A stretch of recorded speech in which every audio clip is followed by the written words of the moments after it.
Oi pessoal, bem-vindos a mais novo vídeo. Hoje nós vamos estar falando sobre o livro A Árvore da Família, de Maísa Zakizuki e de ilustrações Tatiana Paiva. Bom, a Árvore da Família, a apresentação começa. Desde que me conheço por gente, sou obrigada a explicar a origem do meu sobrenome Zaki. O quê? Nos tempos de escola tinha explicação na ponta da língua. Zakizuki é um sobrenome sírio, da família de meu pai. Em seguida, vinha sempre a pergunta, e por parte da mãe? Ô mãe, o seu pai era de onde? E a vovó? No meu caso, por parte da mãe tem um pedacinho do Líbano e o outro de Portugal. Anotou aí? Síria, Líbano e Portugal. O meu filho tem ainda um pouquinho de sangue espanhol do pai, que também tem família portuguesa, ou seja, somos todos uma grande mistura de famílias. Todo mundo tem um lado familiar da mãe e do pai. Mas que mistura é essa? Zakizuki. Se você for igual a mim, deve viver fazendo perguntas para o papai, para a mamãe e para os vovós. Onde nasceu a mãe do meu bisavô paterno? Quando eles chegaram ao Brasil? Como eles se conheceram? Eu, pelo menos, era e sou a maior perguntadeira. As perguntas pareciam não ter fim, e algumas delas nem mesmo a mamãe e o papai sabiam responder, acredita? Desde então, comecei a colecionar informações e a descobrir fatos incríveis sobre meus parentes. Quando percebi, estava montando a minha árvore da família. Raiz, galhos e folhas. Olha só aqui, ó. Família Zakizuki. Imagine que sua família é uma árvore. Toda árvore tem raiz, galhos e folhas. Cada menino ou menina que nasce é uma nova folhinha que aparece nela. Então, olha só. Sua família é uma árvore. Toda árvore tem raiz, galhos e folhas. Cada menino ou menina que nasce é uma nova folhinha que aparece. A gente pode chamar essa árvore de árvore da família. Ao menos é assim que chamo a minha. Em que lugar do mundo minha família começou a existir? Quantas gerações já existiram? Como viviam meus antepassados? Que as pessoas do passado. Como eles chegaram até aqui? O que eles faziam? Onde moravam? O que comiam? As pessoas que vieram antes de nós, na família, são nossos antepassados. Também são chamados de ancestrais. Tipo, nossos avós, bisavós, né? As famílias mais antigas. A maioria dessas perguntas tem respostas. Descobri-las é preservar nossa própria história e não deixá-la cair no esquecimento. Existem pessoas que se dedicam profissionalmente a pesquisar a origem das famílias, isto é, a descobrir todas as folhinhas e galhos para montar a árvore. Esse estudo, que estuda tudo sobre a família, é chamado de genealogia. Genial, não é? Então, o que é genealogia? É o estudo da origem das famílias. Por meio dela, é possível descobrir quem nasceu antes de você, as várias gerações que se formaram, uma após a outra. Se desenhadas, podem lembrar o formato de uma árvore. Por isso, o desenho da família é chamada de árvore genealógica. Montar uma árvore genealógica possibilita conhecer e preservar a história da sua família, ou seja, saber suas raízes, origens, tudo sobre ela. Os galhos das árvores crescem de formas diferentes em cada família.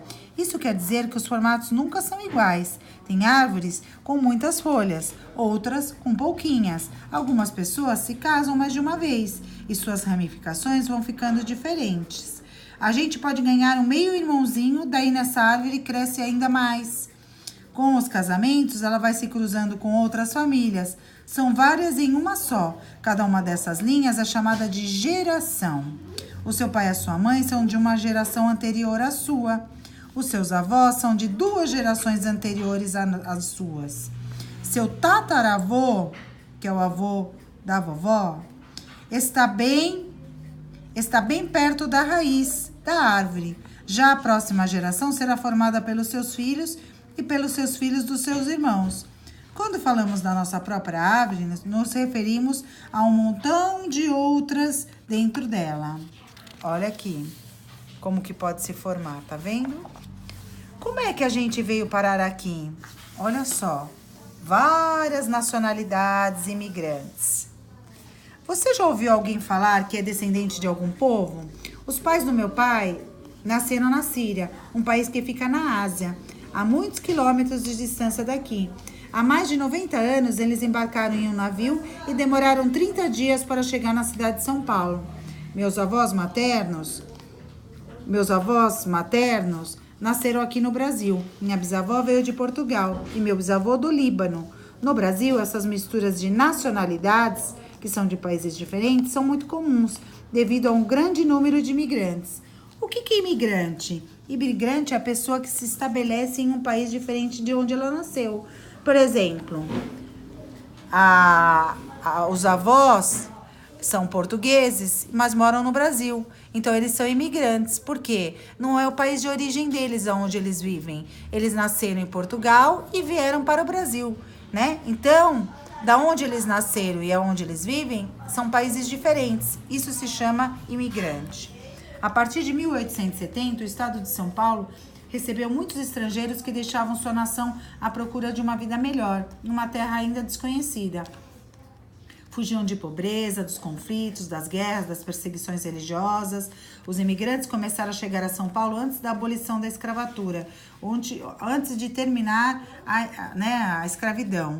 Mas somente após a Lei Áurea, que foi que acabou com a escravidão, com os escravos, é que conseguimos empregos nas lavouras. Para o governo paulista, que enfrentava a carência de mão de obra, o que é carência de mão de obra? Carência de emprego. Os imigrantes eram importantes. Tão importantes que São Paulo pagava as passagens para quem quisesse vir trabalhar nas fazendas de café. Os imigrantes vinham de navio e desembarcavam no Porto de Santos. De lá, na maioria das vezes, seguiam de trem para a hospedaria de imigrantes, no bairro paulista da Moca. Olha só, perto de nós.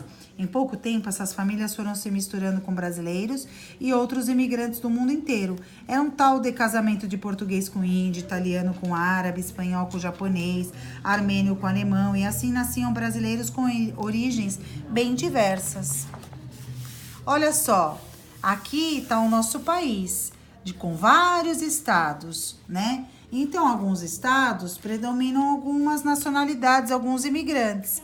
Então, por exemplo, tem os árabes, os japoneses, italianos, alemães, portugueses, espanhóis. Olha só. Então, em São Paulo existia uma espécie de hotel para abrigar os imigrantes que chegavam ao Porto de Santos. O que é o Porto de Santos? Onde o barco se desembarcava aqui em São Paulo, né? No litoral de São Paulo, se chama o Porto de Santos, onde os barcos param, tá? Essas pessoas permaneciam nesse local por alguns dias até conseguirem acertar os contratos de trabalho.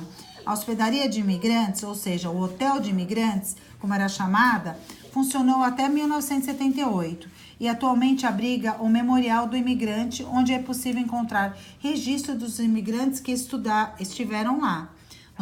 No memorial, há um computador com arquivos para descobrir em que navios os parentes chegaram ao Brasil. Além disso, dá para fazer um passeio de bonde. O transporte urbano daquela época, pelas ruas próximas, era feito por bonde.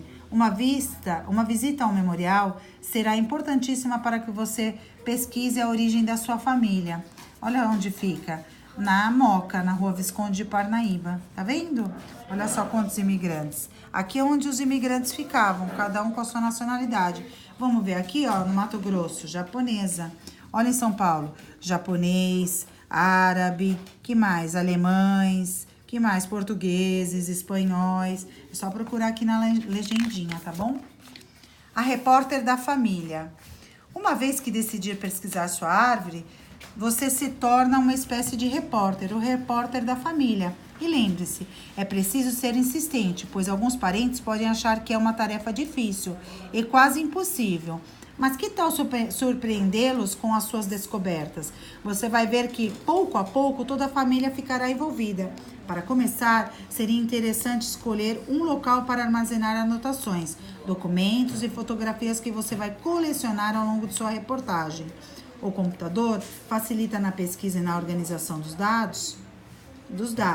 Feito isso, você já está pronto para começar. A primeira parte da reportagem é entrevistar uma pessoa que está a seu alcance. Você. Sim, ninguém mais, ninguém menos do que você. Pode ser que não saiba muita coisa sobre si próprio. Se precisar de ajuda, não hesite. Ou seja, não perca tempo. Peça auxílio, ajuda aos adultos. As informações não podem conter erros. Assim você terá o primeiro passo na pesquisa da árvore de sua família. Para facilitar seu trabalho, organize as perguntas em fichas como fazem os repórteres de verdade. Não se esqueça de deixar espaço para escrever as respostas. Veja como é simples no modelo ao lado. Olha como é que faz o repórter da família. Pergunta e espaço para a resposta. Olha a sua foto aqui. Meu nome é... Quem escolheu meu nome? Por que tenho este nome? Onde nasci? Em que dia, mês e ano? Nome completo dos meus pais. Quando e onde eles se casaram? Quando e onde eles se casaram? Nome completo dos meus irmãos, nome completo dos meus avós paternos por parte de pai. Nome completo dos meus avós maternos, os avós por parte de mãe. Onde moro e outros endereços onde morei. Mais histórias. Com isso, você vai conseguir montar a sua história e descobrir várias coisas sobre você, inicialmente. Por que me chamo assim? Pedro de Alcântara, Francisco Machado, Carlos Xavier, não sei o que lá, não sei o que lá. Esse era o Dom Pedro. Você conhece alguém com um nome tão comprido quanto o do imperador brasileiro Dom Pedro I? Pedro de Alcântara, Francisco, Antônio, João, Ufa, na verdade, ele tinha muitos prenomes, mas apenas 2 sobrenomes, Bragança e Bourbon. A gente vai entender quem era Dom Pedro. Por que me chama assim? Gabriel, Pedro, Mariana? Você já perguntou quem escolheu o seu nome e por quê?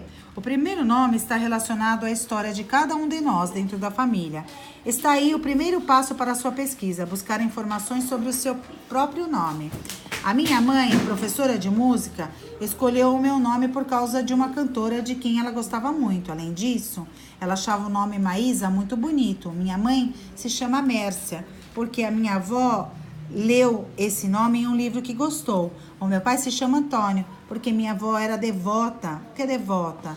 Ela gostava do Santo Antônio, que é um santo, né? Meu filho se chama Antônio, porque eu quis homenagear o meu pai. Na família do meu marido, todos os irmãos têm um nome iniciando com a letra M. Essa é uma tradição bastante forte. Vários motivos levam os pais ou responsáveis a escolher o nome de um bebê. Quer saber por que você tem esse nome? Veja se o seu lhe foi dado por algum dos motivos a seguir. Olha só, nome do índio. Cada povo indígena tem costumes e tradições próprias, por isso a relação dos índios com seus nomes varia muito.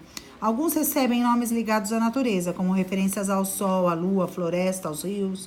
Em algumas tribos, como Caiabe, os nomes podem ser trocados várias vezes durante a vida. A criança recebe um nome ao nascer e é batizada de tempos em tempos com outros nomes, seguindo suas características físicas ou psicológicas, que é da mente. Os nomes também podem trocar à medida que os índios conquistam novas posições sociais ou passam por experiências marcantes. Os nomes indígenas são tão bonitos que também batizam hoje em dia várias crianças de outras raças no Brasil. Nomes como Cauã, Iracema, Maiara são de origem tupi-guarani. Seu nome e sua história. Os pais pensam muito antes de dar nome aos seus filhos. Escolhem alguns bonitos e importantes, esperando que o nome tenha influência na vida daquele que o carrega. É por meio do nome que uma pessoa se identifica quando alguém lhe pergunta quem ela é. Será que na época em que você nasceu, o seu nome estava na moda? Isso mesmo. Tem gente com o nome de personalidades marcantes nesse período. Em época de Copa do Mundo, por exemplo, muitos bebês são registrados com o nome de jogadores de futebol. Há outros casos realmente interessantes e curiosos. Fusão de 2 nomes. É muito comum criar um nome original unindo o nome dos pais. O pai se chama Geraldo e a mãe Zizinha. Juntando os dois, nasceu o famoso escritor e desenhista Ziraldo, que é Z de Zizinha e G de Aldo de Geraldo. Um torcedor da seleção brasileira de futebol foi mais longe. Para homenagear a conquista do tricampeonato, em 1970, batizou o filho de Tospiricarja, as iniciais de 6 jogadores: Tostão, Pelé, Rivelino, Carlos, Roberto, Gerson e Jairzinho. Misericórdia, olha só, gente. Tospericargerja. Nossa. Parentes mortos, que já se foram, viraram estrelinha. Os judeus têm o costume de nomear seus filhos com nomes de parentes que já morreram como forma de homenageá-los. Nomes de estrangeiros. Pode ser que seu nome seja comum em outro país, da Rússia. Importamos o nome Sasha. Da Inglaterra, Diana. Da França, René. Religião, Gabriel, Lucas, Mateus. São nomes de personalidades da Bíblia. Será que o senhor vem daí? E de personalidades, que tal ter o nome de um personagem de novela? Ou então do médico que fez o seu parto? Muitas pessoas gostam tanto de alguém ou de algum personagem que decidem colocar o nome deles em seus filhos.